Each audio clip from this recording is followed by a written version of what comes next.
घर में, प्रत्येक घर में महीने में 2 महीने में एक बार तो तुम धूप छोड़ी दिया करो, या यज्ञ करी लिया करो। एक थोड़ा सा यज्ञ पूजन, थोड़ी सी कंडा जलाया, गोबरी जलाई, ये सब कर लिया, छोड़ दिया। भगवान के नाम कहीं छोड़ दो, जरूरी नहीं है कि तुम्हें कुछ मांगना ही है, उसलिए छोड़ो भगवान का। प्रभु शिव कहकर ही छोड़ दो, नारायण कहकर ही छोड़ दो, राम कहकर ही छोड़ दो, कृष्ण कहकर ही छोड़ दो, उसको दे दो आप।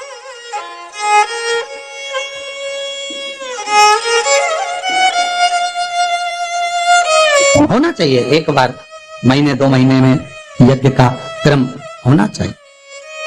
महीने 2 महीने में घर में अगर कोई रुद्राक्ष रखा हो, उस रुद्राक्ष को पानी में डालकर पूरे घर में छींटना चाहिए महीने 2 महीने। क्यों? कोई गलत ऊर्जा हमारे घर में आ रही हो, गलत कोई पांव पड़ रहे हो, रुद्राक्ष का जल महाराज सर्व जगह छींट देने पर वो गलत जो ऊर्जा है वो एक क्षण में समाप्त हो जाती है। छींट देने रुद्राक्ष नहीं हो तो शंख का जल छींटो। हमारे यहाँ तो आज भी हिंदू धर्म में नियम है, आरती के बाद शंख का पानी जल छींटा जाता है।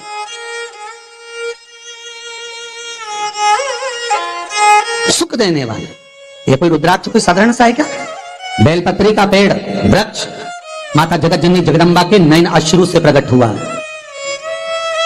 शमी का वृक्ष भगवान महेश और उमा, आपको महेश की कथा कही थी वर्त में, उन्हीं के क्रम में ये माहेश्वरी वंश आगे बढ़ा। भगवान महेश और उमा के दोनों के मिलन से शमी का वृक्ष उत्पन्न हुआ, दोनों के। और भगवान शंकर के नैन अश्रु से रुद्राक्ष का वृक्ष उत्पन्न। ये कोई साधारण नहीं होते रुद्राक्ष।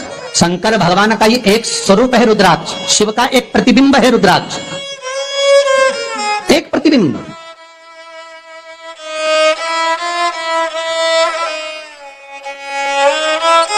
एक मुखी से लेकर 14 मुखी रुद्राक्ष होते हैं, ये शिव महापुराण कर रही है।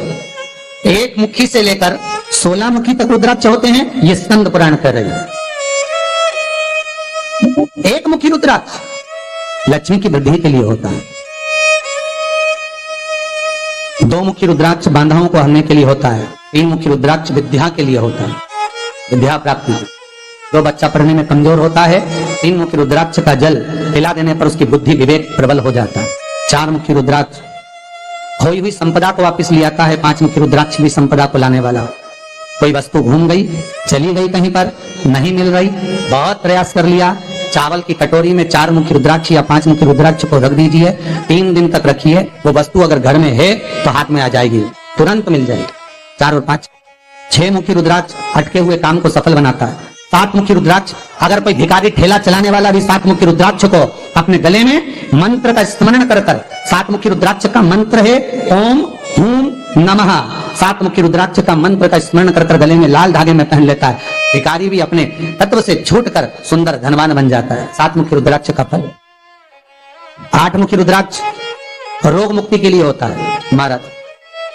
9 मुखी रुद्राक्ष शास्त्र कहता है यह वंश की वृद्धि कराता है। आजकल एक नया क्रम है एसपीबी कराने का। जब बच्चे नहीं होते तो अपन कई माताएं वो क्रम करती हैं, उनसे निवेदन है एक बार मौका जरूर करना, 9 मुखी रुद्राक्ष को दूध में डुबा कर रख देना और उस दूध को रात्रि को पी लेना, कम से कम 2-2.5 महीना करना, महाराज गर्भ ठहरेगा।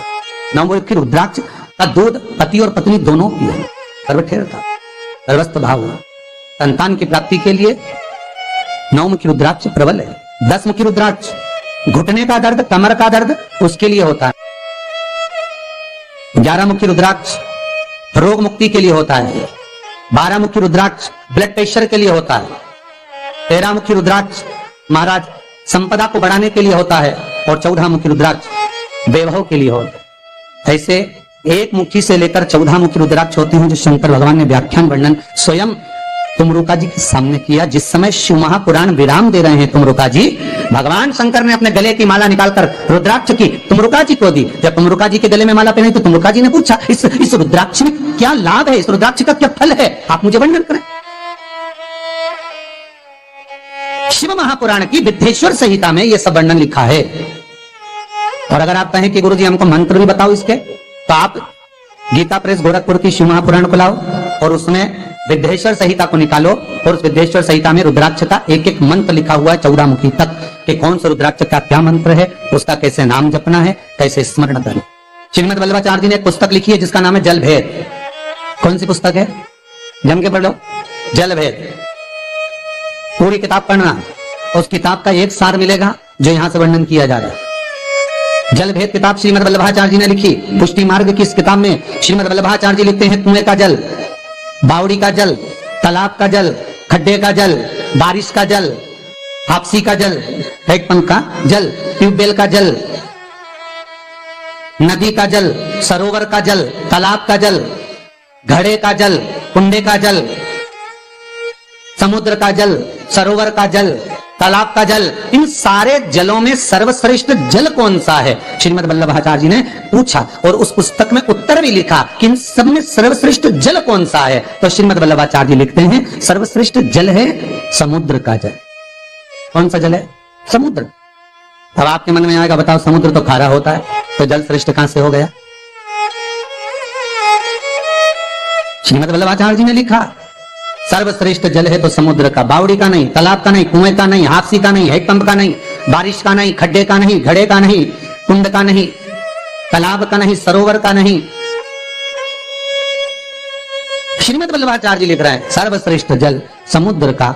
तो वल्लभाचार्य जी ने लिखा क्यों है समुद्र का जल श्रेष्ठ? तो श्रीमद वल्लभाचार्य जी लिखे खड्डे में अगर कचरा डालोगे तो वो सड़ता रहेगा, नदी में कचरा डालोगे वो सड़ता रहेगा, तालाब में कचरा डालोगे वो सड़ता रहेगा, कुंड में कचरा डालोगे, हैंडपंप हापसी में कचरा डालोगे वो सड़ता रहेगा। अगर कचरा समुद्र में डालोगे तो समुद्र उस कचरे को किनारे पर लगा देगा। समुद्र में अगर रत्न डालोगे, सोना चांदी हीरा पन्ना डालोगे तो समुद्र अंदर उतार लेगा। श्रीमद वल्लभाचार्य जी लिखते हैं जल भेद पुस्तिका के अंतर्गत कि परम भगवतीय वैष्णव को, सांसारिक मनुष्य को समुद्र जैसे बनना चाहिए। जब कचरा आए तो किनारे लगा दे और भगवान का नाम आए तो जीवन में उतार ले, समुद्र जैसे बनिए।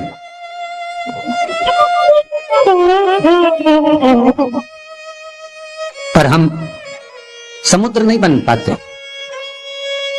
किसी ने लिखा कि श्रीमद वल्लभाचार्य जी ने लिखा कि समुद्र का जल श्रेष्ठ होता है, तो उसकी एक श्रेष्ठता और बताई जाए। तो श्रीमद वल्लभाचार्य जी ने दूसरी श्रेष्ठता बताई। समुद्र क्यों श्रेष्ठ है? क्योंकि उसका जल, जम के बोलो, खारा है। सत्य बोलने वाला हमेशा बुरा ही होता है, खारा ही होता है, इसलिए भी श्रेष्ठ है। फिर जल भेद में लिखा समुद्र की एक अच्छाई और बताई जाए। तो समुद्र की एक अच्छाई और बताई कि समुद्र एक ऐसा है कि दूसरे को देखकर सुखी होता है और दूसरे को देखकर दुखी होता है। तो समुद्र कहां सुखी और दुखी हो गया? तो श्रीमद वल्लभाचार्य जी ने लिखा जब चांद पूर्णिमा के लगभग में आता है, चंद्र जब बड़ा होता है, समुद्र उछलता है, खुशियां मनाता है, अपनी लहरों को उछाल भरता है, प्रसन्न होता है। और जब अमावस्या आती है, चांद जब छुपने लगता है, तो समुद्र नीचे की ओर घटने लगता है। ये समुद्र की अच्छाई है कि दूसरे को बढ़ता हुआ देखकर उछलता प्रसन्न होता है और दूसरे को घटता हुआ देखकर समुद्र भी घट जाता है, रोता है। इसलिए समुद्र की अच्छाई हमारे भीतर आना चाहिए। दूसरे की यहाँ 4 व्हीलर गाड़ी आए, बंगला बने, फैक्ट्री डले, उसके शादी हो, कुछ भी हो, तो हमें प्रसन्न होना चाहिए। समुद्र जैसी प्रसन्नता हमारे भीतर आना चाहिए कि हमें ये प्रसन्नता हो कि दूसरा आगे बढ़ रहा है। अगर आगे बढ़ेगा तो कल हमारे बराबर में आएगा तो हमारा ही साथ देगा। हम कह तो सकेंगे कि हमारा रिश्तेदार है। किसी को बढ़ता हुआ देखकर कम से कम कह तो सकोगे कि हमारा संबंधी, हमारा रिश्तेदार, हमारा परिचित है। प्रसन्नता वहां हो।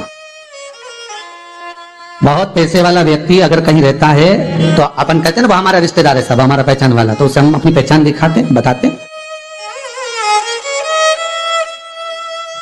प्रसन्नता दिखेगी, आनंदता दिखेगी। श्री शिवाय नमस्तुभ्यं। श्री शिवाय नमस्तुभ्यं। श्री शिवाय नमस्तुभ्यं।